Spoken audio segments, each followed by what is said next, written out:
The gold mask of Tutankhamon is recognized as one of the world's most famous works of art. Made of solid gold and weighing some 25 pounds, it's a masterpiece of early goldsmiths' work. Its value is priceless, but who really knows what it symbolizes?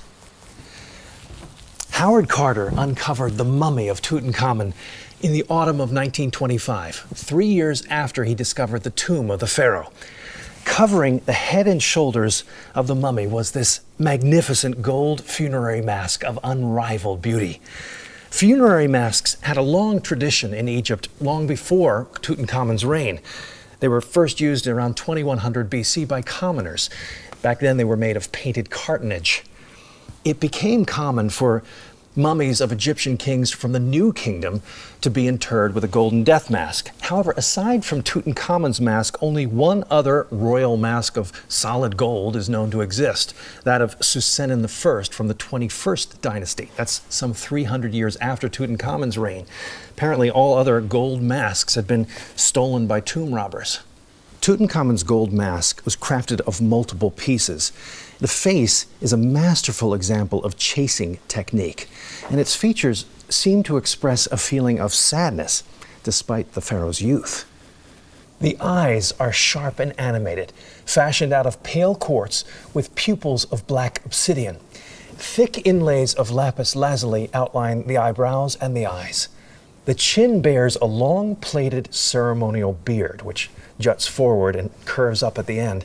The beard was considered a divine attribute, indicating the pharaoh's godlike nature. The gold mask of Tutankhamon is framed by a nemes, a special striped headdress, depicted here with inlays of blue glass. The nemes could only be worn by the pharaohs. Commoners could never wear this kind of headdress. Gold was considered the mythical flesh of the shining sun god, Ra. Since the king represented the sun god in the heavens, both in life and in death, the vibrant blue and gold stripes appear to us as an azure blue sky pierced with golden sunbeams. The headdress is crowned with a vulture and a cobra, the symbols of Upper and Lower Egypt.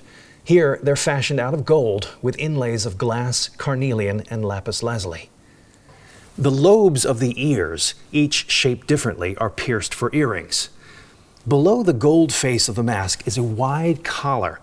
It's embellished with semi-precious stones and pieces of glass. Each end is topped with the head of the falcon. A falcon also symbolizes the sun god Ra, with whom the king shall now become one. The sacred hieroglyphic text on the back of the mask contains a secret spell from the Book of the Dead, protecting the head from evil spirits.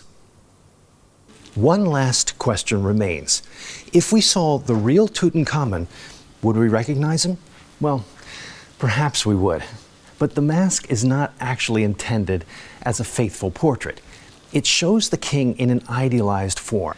The Tutankhamon depicted here is immortal and divine, his features rendered as imperishable for an eternal lifetime as the reigning sun god of the heavens.